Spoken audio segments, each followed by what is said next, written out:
Halo semua, salam sejahtera Malaysia. Selamat datang ke channel Fels Lifestyle. Tuan-tuan dan puan, pendedahan demi pendedahan, cerita demi cerita.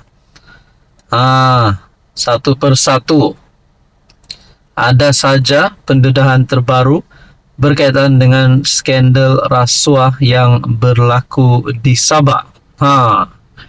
Ada yang kata mana-mana ahli Dewan Undangan Negeri, termasuk Ketua Menteri Sabah, kalau didapati bersalah, dapat dibuktikan mereka bersalah, jawabannya adalah satu, yaitu tangkap.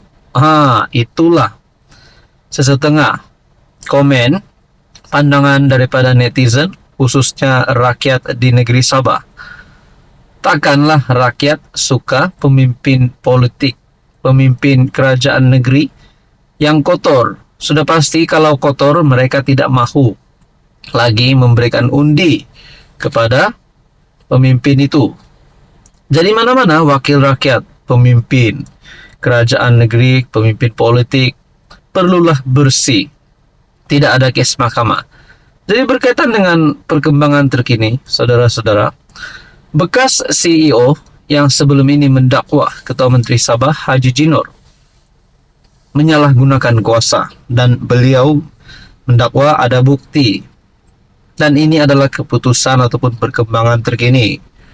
Bekas CEO disoal siasat hampir 7 jam file laporan SPRM terhadap Ketua Menteri Sabah. Bekas Ketua Pegawai Eksekutif Sabah Mineral Management Sdn Bhd John T. Enggihon disoal siasat selama hampir 7 jam berhubung laporan SPRM yang dibuat terhadapnya. Malaysia kini dimaklumkan bahawa dia diarahkan ke Ibu Pejabat SPRM Sabah di Kota Kinabalu KK untuk satu lagi sesi. Malaysia kini difahamkan John T. hadir ke Ibu Pejabat SPRM pada jam 2.30 petang semalam. Ini adalah atas dakwaan bahawa dia bersekongkol dengan pemberi maklumat yang mencemarkan kerajaan negeri dengan beberapa siri video yang mendakwa skandal rasuah.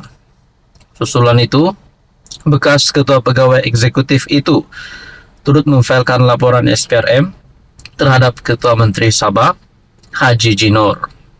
Laporan terhadap John T. difailkan beberapa jam selepas Malaysia kini menyiarkan video dia menuduh Ketua Menteri menyalahgunakan kuasa berhubung pemberian lesen cari gali mineral di negeri itu. Tuan-tuan dan puan, berkaitan dengan isu ini, apa komen Anda? Halo semua, salam sejahtera Malaysia.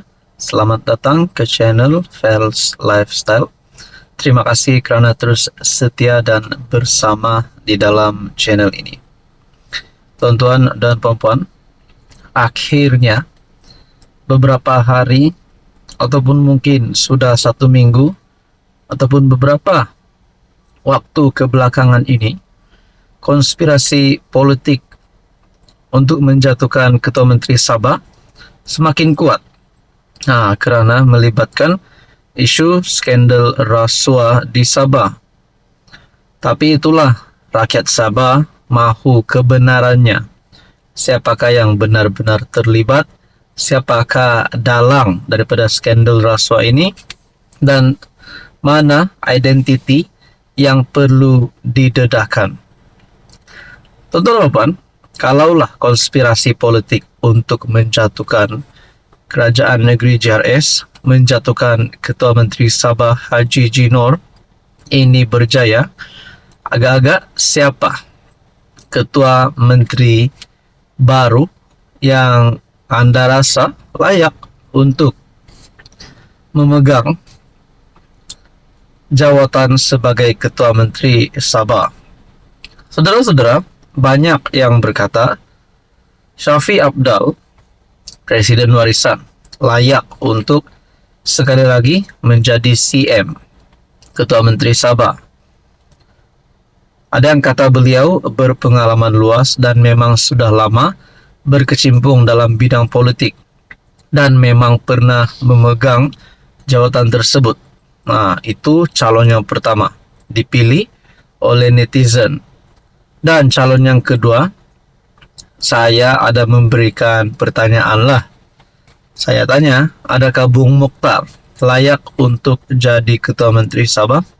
Nah, ada yang telah reply cadangan dan pandangan saya itu berkata bahwa Bung Mokhtar tidak layak setakat ini karena mempunyai case mahkamah.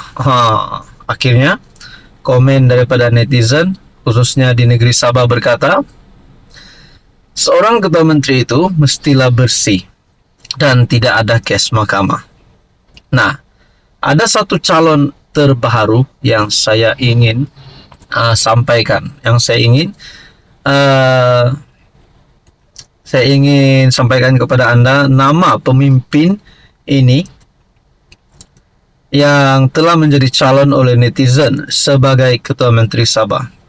Andai katalah Haji G, letak jawatan digulingkan, kerajaan negeri JRS digulingkan, adakah gabungan baru akan ditubuhkan, pakatan baru akan ditubuhkan untuk menjadi kepimpinan kerajaan negeri yang baru? Saudara-saudara yang saya amat hormati, ada yang memberikan cadangan, setuju kalau Munira jadi CM. Wow. Untuk rakyat Sabah, kita sokonglah YB Munira jadi CM Sabah. Ini kalilah perempuan, pula kita punya CM Sabah. Saudara-saudara, baru-baru ini Munira, ahli parlimen dari Kota Belud, Parti Warisan, ada membuat kenyataan yang menggemparkan seluruh dewan.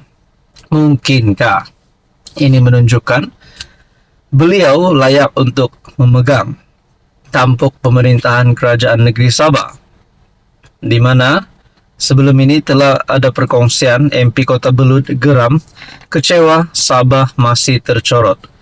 Bekas Timbalan Menteri Isna Raisa Munira Majelis meluahkan kekecewaannya apabila Sabah terus tercicir daripada pembangunan. Beliau juga berkata, berdasarkan kepada data yang dibekalkan kerajaan, dia mendapati semua daerah di Sabah berada di kedudukan tercorot berbanding tempat lain. Tuan-tuan, dalam perkongsian ini, sebagai orang Sabah, saya geram. Paling rendah sehinggakan program dan projek di negeri pun masih di bawah, tidak dilaksanakan sepenuhnya. Hanya dibelanjakan 46% daripada 6,7 bilion menurut Munira. Jadi saudara-saudara yang saya amat hormati, menurut Anda, layakkah Munira untuk jadi CM Sabah yang baru? Ataupun mungkin Ketua Menteri dikekalkan hari ini, atau Syafiq Abdal sekali lagi jadi Ketua Menteri Sabah? Ataupun Anda mempunyai cadangan dan komen? Apa komen Anda?